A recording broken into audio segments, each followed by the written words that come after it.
तो क्या हाल है दोस्तों। सबसे पहले सबको जय श्री राम। तो कल भाई नॉर्थ लंदन डार्बी का मैच हुआ जहां पर आर्सेनल ने ह्यूमिलेट कर दिया भाई टॉटनहम हॉटस्पर को। जी हां, आर्सेनल ने अपने घर एमिरेट्स में खेलते हुए टॉटनहम को भाई 4-1 से हरा दिया है और बहुत शानदार मैच जीता। और उससे भी बढ़िया यानी कि सोने पे सुहागा कि नंबर 1 पर प्रीमियर लीग के टेबल पर अभी भी काबिज है। जी हां, इससे पहले भी तब भी नंबर 1 पर थी वो, लेकिन कल की जीत ने उसको और सुनिश्चित कर दिया आर्सेनल को कि वो अब ज्यादा क्लोज पहुंच गई है भाई प्रीमियर लीग टाइटल जीतने के। मैं बताना चाहूंगा कि आर्सेनल के अब 12 मैच खेले हैं उन्होंने और उनके 29 पॉइंट है। और उनके राइवल जो चेल्सी है भाई, उनके भाई 23 अंक हैं। और मैनचेस्टर सिटी जो तीसरे नंबर पर है भाई, उनके हैं 22 अंक। तो भाई चेल्सी 6 अंक पीछे है और मैनचेस्टर सिटी भाई 7 अंक पीछे। तो ये काफी बड़ी लीड होती है।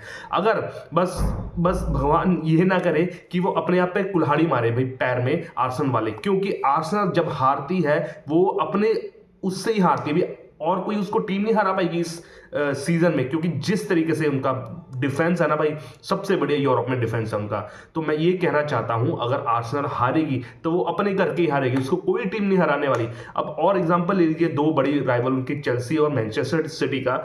चेल्सी का इतना प्रोमिनेंट या फिर ना कॉन्फिडेंस नहीं लग रहा उनका प्रीमियर लीग जीतना, क्योंकि अगर हम रीसेंट परफॉर्मेंस देखें ना चेल्सी की, तो वो बड़ी से बड़ी टीमों को हरा सकती है और किसी भी छोटी टीम से हार सकती है। वो मैनचेस्टर सिटी, इवन आर्सेनल जो अगले हफ्ते होने वाला मैच उसमें भी हरा सकती है, लेकिन वो सडरलैंड, वुल्स, बर्नली जैसी छोटी टीमों से भी हार सकती है। मतलब उनका कॉन्फिडेंस नहीं कह सकते कि भाई वो जीत पाएगी। लेकिन अगर हम मैनचेस्टर सिटी की बात करें तो वो थोड़ा सा फॉर्म इनकंसिस्टेंस है। अभी वो 2-1 से न्यूकासल यूनाइटेड से भी हार के आए हैं, तो उनका भी थोड़ा सा डगमगाया हुआ लग रहा है। तो मैं तभी आपको इसी वजह से कह रहा हूं कि आर्सेनल के बहुत ज्यादा चांस है। हालांकि फरवरी मार्च तक हमें वेट करना पड़ेगा, लेकिन अगर इसी लय से खेलते रही ना आर्सेनल, तो भाई उनको नहीं रोकने वाला कोई भी प्रीमियर लीग टाइटल जीतने में। और सबसे बड़ी बात यह है कि अभी तो उनके बड़े प्लेयर्स आना बाकी हैं। जी हां, इंजर्ड इतने प्लेयर हुए हैं उनके, जैसे आप काइल हावर्ट्स इंजर्ड है वो, ठीक है ना, उसने तो एक भी मैच नहीं खेला। मार्टिन ऑडिगार्ड वो भी शुरू से नहीं खेल रहा, वो भी इंजर्ड है। आपका ग्योकरेश वो भी अभी रिसेंट इंजर्ड हुआ है। गैब्रियल मैगलेसेस वो भी इंजर्ड है और गैब्रियल मार्टिनेली वो भी इंजर्ड है। मतलब 5 से 6 जो स्टार्टिंग करते हैं वो नहीं खेल रहे, उसकी वजह से भी इतना अच्छा परफॉर्मेंस दे रही है। लेकिन जब ये आएंगे तो और कितना अच्छा परफॉर्मेंस देगी। तो आप देख सकते हो भाई कितनी तगड़ी स्ट्रेंथ है, बेंच स्ट्रेंथ है भाई आर्सेनल की, जिसके कारण वो इस साल प्रबल दावेदार है भाई प्रीमियर लीग के टाइटल की। अगर कल की मैच की बात करें तो बहुत शानदार मैच रहा।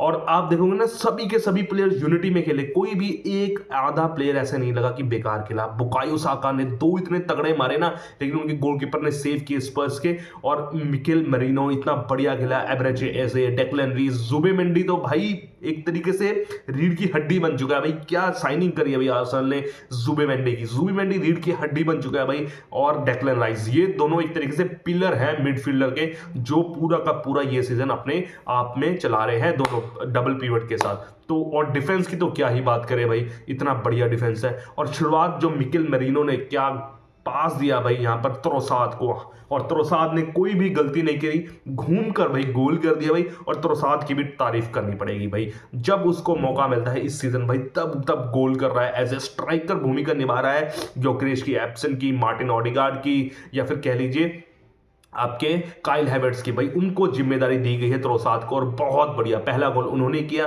फिर बाद में भाई यहां पर एजे की बात करना चाहूंगा, एब्रेचे एजे ने यहां उनकी फर्स्ट हैट्रिक ली आर्सेनल के खिलाफ खेलते हुए, आर्सेनल के साथ खेलते हुए पहली हैट्रिक ली, पहली हैट्रिक मारी उन्हें, बहुत ही तगड़ा खेला। और कल भाई एब्रेजे एजे ऐसा खेला ना भाई, एजे नंबर 10 खेलता है वो, लेकिन फॉल्स 9 खेला वो, ठीक है ना। आप उसको विंगर खिला लो, मिडफील्ड में खिला लो, स्ट्राइकर खिला लो, आप उसको क्रिएटिव प्लेयर यानी कि 10 नंबर खिला लो, सब में बढ़िया भाई एबरेजे एजे। और बहुत बढ़िया खेला यहां पर उनके भाई 4 गोल क्वाड्रपल आने वाला था, लेकिन एक बहुत बढ़िया दोबारा से सेव किया और 3 लगातार गोल करे भाई एबरेचे एजे ने, पहली हैट्रिक। और थोड़ी बहुत मैं एबरेचे एजे की भी कहानी बता दूं, आपको पता है कि एबरेचे एजे है जो एकेडमिक प्लेयर रहा है भाई आर्सेनल का, शुरू से लेकर भाई 13 साल तक एकेडमिक प्लेयर रहा है, लेकिन पता नहीं क्यों 13 साल के बाद उसको रिलीज कर दिया।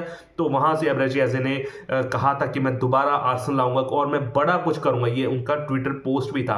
13 साल की उम्र के बाद उनको फिर क्रिस्टल पैलेस चले गए वो, वहाँ पर उन्होंने अच्छा खेला। और सबसे बड़ी बात भाई, इस साल टॉटनहम हॉटस्पर एंड में आके भाई 99% साइनिंग हो गई थी एवरेज जैसे कि हॉटस्पर टॉटनहम के साथ। लेकिन वो कहते हैं ना भाई, जितना आपकी किस्मत में लिखा होता है ना उससे ज़्यादा आपको मिल सकता है ना उससे कम लिख सकता है। सिर्फ आप कर्म करो बस, और कुछ ना करो। जितना आपको भगवान ने लिखा है ना पहले, उससे ना ज़्यादा मिलेगा और ना कम मिलेगा। और वो देखो, टॉटनहम हॉटस्पर से डील कैंसिल होकर आर्सेनल की तरफ दोबारा से आए, जहां वो एकेडमिक प्लेयर आर्सेनल उसको रिलीज किया था, लेकिन उनको लेना पड़ा। अभी इतनी अच्छी परफॉर्मेंस उसकी क्रिस्टल पैलेस में रही, और परफॉर्मेंस देख लीजिए कल के मैच में, हैट्रिक। तो भाई आर्सेनल को थोड़ा सा यहाँ पर लकी मानना पड़ेगा कि भाई उन्होंने एवरेजे ऐसे को चुना हॉटस्पर से। और भाई 3 गोल कर यहाँ पर बहुत बढ़िया परफॉर्मेंस दी, और डेड ही हो गया था मैच भाई। और जब तीसरा गोल हुआ तब तो भाई डेड ही हो चुका है। फिर उसके बाद रिचार्लसन ने 1 गोल किया, ब्राजीलियन बस फ्लेयर है उसका।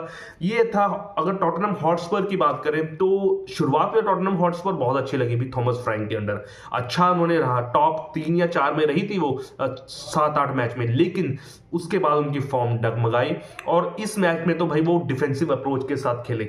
आपने 5 के 5 डिफेंडर लगा दिए पीछे, आप वेटिंग गेम खेल रहे थे। लेकिन आपको पता होना चाहिए आर्सेनल कितना तगड़ा प्रेस करती है भाई, और अपने मैदान पर आर्सेनल तो अनस्टॉपेबल है। जब आपकी अप्रोच ही शुरुआत से ही डिफेंसिव होगी तो आप कुछ नहीं कर सकते। और डिफेंसिव अप्रोच के साथ ही जब 2 गोल आपको पड़ जाए ना, डिफेंस इतना 5 डिफेंडर लगाने के बावजूद भी आपको 2 गोल शुरुआती गोल पड़ जाए, फिर तो आपका कॉन्फिडेंस लूज ही हो जाता है। और कल कॉन्फिडेंस पूरा लूज लगा भाई। थॉमस फ्रैंक की सारी स्ट्रैटेजी फेल हो गई भाई एमिरेट्स में, और जो है आर्सेनल ने ये मैच 4-1 से अपने नाम किया। और टॉटनहम हॉटस्पर की बहुत दिक्कतें आ रही है भाई। शुक्र भाई हैरी केन यहाँ से निकल गया, क्योंकि अगर हैरी केन रहता ना तो वो भी कोई टाइटल ना जीत पाता। हालांकि पिछले अभी अभी उन्होंने title I think Europa conference league जीती है, लेकिन उसके अलावा मुझे नहीं लगता कि आने वाले टाइम में कुछ जीत पाएगी। बिल्कुल सब कुछ स्ट्रक्चर चेंज करना पड़ेगा भाई, तभी कुछ टॉटनहम का हो सकता है। नहीं तो